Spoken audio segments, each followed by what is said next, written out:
सास, माँ, बहू और बेटी। नहीं नहीं, ये कहानी इन सारे के सारे रिश्तों की नहीं, बल्कि 2 रिश्तों में ही सभी रिश्तों के होने की है। अरे बहू, मेरे और तेरे ससुर जी की रोटी मत बनाना, मैं बना लूंगी, दिन तक ठंडी हो जाती है। बहू जो कि एक वर्किंग लेडी थी। नहीं नहीं माँ जी, मैं अच्छे से कपड़े में लपेट देती हूँ ना, आप क्यों मेहनत करेंगी, माइक्रोवेव में गर्म कर लेना। अरे नहीं बहू, मेहनत मत कर, वैसे भी ऑफिस में कम मेहनत होती है क्या, जा रहने दे। लेकिन बहू मानती नहीं, वो सास ससुर की रोटी बना कर ही जाती है। दोपहर में खाने के वक्त ससुर जी कहते हैं, अरे बहू को रोटी बनाने के लिए क्यों मना कर दिया, क्या हो गया, ठंडा ही तो खाते आए हम लोग हमेशा से। अरे वो क्या है ना, सुबह ऑफिस जाती है, घर का सारा काम करने में वक्त लग जाता है, अरे थकती है वो अलग, तो मैंने सोचा बहाने से ही थोड़ा कम काम करवाऊं। ससुर मुस्कुरा रहे होते हैं। ये तो अच्छा है, बहू को समझना जरूरी है।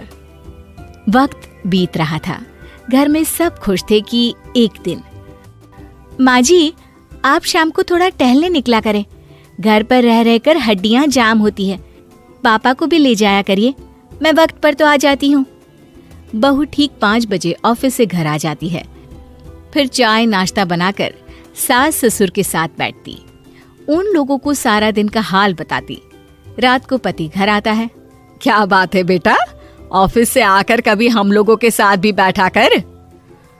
अरे माँ, दिन रात काम करके मन ही नहीं करता, अगले दिन की फिर तैयारी होती है, आप और पापा ही कमरे में आ जाओ।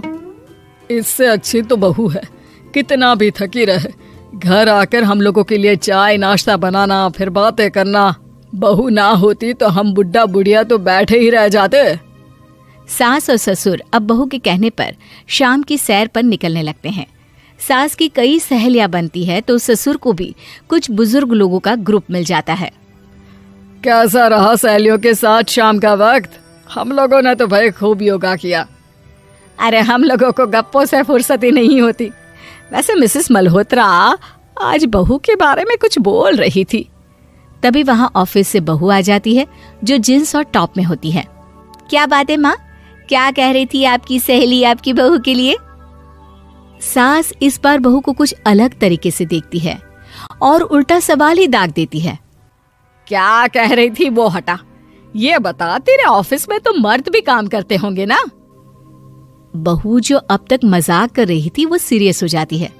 मर्द होंगे नहीं माँ जी, मर्द ही ज्यादा है, हम 5 ही लड़कियां हैं ऑफिस में। अरे तो अच्छा लगता है क्या ऐसे कपड़े पहनती हो? कल से तुम ना साड़ी पहनकर ऑफिस जाना, और हाँ, शाम का नाश्ता थोड़ा जल्दी बनाया करो, नाश्ता बनाकर बाद में ही ऑफिस के कपड़े चेंज करने जाना।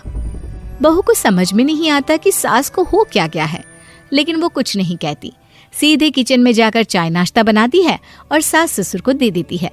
अगले रोज बहू ऑफिस के लिए तैयार होती है तो खूब सुंदर सी साड़ी पहनती है और ऑफिस के लिए निकलने से पहले सास और ससुर के पैर छूती है और निकल जाती है। क्या बात है, आज मेधा के ऑफिस में लग रहा है कोई फंक्शन है। अच्छा, पता नहीं, मुझे तो बताया नहीं, वैसे तो सारी बात करती रहती है। अरे देखा नहीं कैसे साड़ी पहनकर जा रही थी?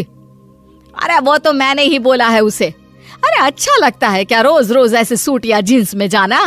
बहू हो, बहू बनकर रहो। और आप भी ना मेधा मेधा मत किया करिए, बहू बोला करिए, सर पर चढ़ जाएगी तो दिक्कत हो जाएगी। सास अब बहू को बहू जैसा रखने लगती है, हर बात पर रोका टोकी, हर बात पर ताने।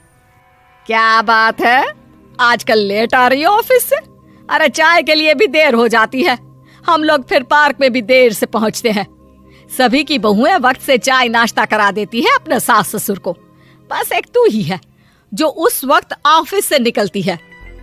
माँ जी, वो एक रास्ता पुलिस वालों ने न जाने क्यों बंद कर रखा है, जिसके कारण ट्रैफिक ज्यादा हो जाता है। मैं कोशिश करूंगी कल वक्त से पहले ही निकल जाऊं। ससुर देख रहे होते हैं कि बहू अब परेशान सी रहने लगी है। एक रोज, मेधा, बेटी मेधा। जी पिताजी। बेटा देख जरा कौन सी टी शर्ट अच्छी लग रही है। वो क्या है ना, शाम को सब बदल बदल कर टी शर्ट पहनते हैं, मैं भी सोच रहा हूँ कि आज कुछ अच्छा सा पहन कर जाऊं। हाँ पिताजी, ये सही है। ये लाल वाली ना बहुत जचेगी आप पर। मेरे पापा पर भी डार्क रंग बहुत जचता है। क्या चल रहा है? अरे ससुर के सामने घूंघट तो छोड़ो, ऊपर से रंग बताया जा रहा है टी शर्ट का। अरे बहू, कोई संस्कार दिए नहीं है क्या तेरी माँ ने? बहू इस बार बहुत निराश हो जाती है। वो वहां से तुरंत अपने कमरे में चली जाती है। अब बहू घर का सारा काम करती, ऑफिस जाती, लेकिन साड़ी और सर पर पल्ला लेकर। एक बार पड़ोसन उनके घर आती है। वाह सुमित्रा बहन, बहू का तो रूप ही बदल दिया। ठीक किया, बहू बहू जैसी ही अच्छी लगती है। अच्छा चलती हूँ मैं। पड़ोसन के जाने के बाद सास बड़ी अकड़ के साथ कहती है, देखा मेरा कमाल, कैसे मैंने मेधा बहू को कंट्रोल में कर लिया। अब बारी ससुर के बोलने की थी। हाँ सुमित्रा, बिल्कुल, ये काम तो किया है तुमने, लेकिन कभी सोचा क्या खो दिया? क्या खो दिया? मैंने तो कुछ नहीं खोया जी। खोया है, पहले बहू जब ऑफिस जाती तुम्हारे पैर छूकर तुम्हें गले लगाती, लेकिन अब सिर्फ पैर छूती है। हाँ जी, ये बात तो आप ठीक बोल रहे हैं। पहले घंटों हम लोगों से बात करती, कमरे में ना जाती, ऑफिस से आते ही खुद की चाय, खाना, नाश्ता सब हम लोगों के साथ करती, सारी बात बताती। लेकिन क्या तुम्हें पता है, बहू की तबीयत खराब चल रही है, वो माँ बनने वाली है। ये बात मुझे बेटे ने बताई कि तुम्हें बता दूं। अब सास की आंख में आंसू थे। वो समझ गई थी कि लोगों के कहने में आकर उसने क्या खो दिया। शाम को बहू घर आती है तो माँ किचन में पकोड़े तल रही होती है। अरे माँ जी, आप रहने दीजिए ना, मैं आ तो रही थी। अरे नहीं, जा तू चेंज कर ले, मैं नाश्ता और चाय टेबल पर ही लगा रही हूँ मेधा। सास के मुंह से अपना नाम सुनकर बहू को बहुत अच्छा लगता है। माँ जी, कोई गलती हो गई है क्या? मेरे होते हुए आप काम करे, ये ठीक नहीं है। संस्कारी और समझदार बहू सास को माँ समझती है, लेकिन सास की बेवकूफी उसे सास ही बनाकर रखती है। बहू, मुझे भी थोड़े संस्कार और समझदार बनने का मौका दे, जिससे मैं भी बहू नहीं बेटी को देखूं तुझ में। और हाँ, मेरा होने वाला पोता क्या कहेगा कि दादी ने तो मेरी माँ को बहुत परेशान किया। बहू सास को गले लगा लेती है। नहीं माँ जी, वो कहेगा कि माँ को तो दादी ने बेटी बनाकर रखा है।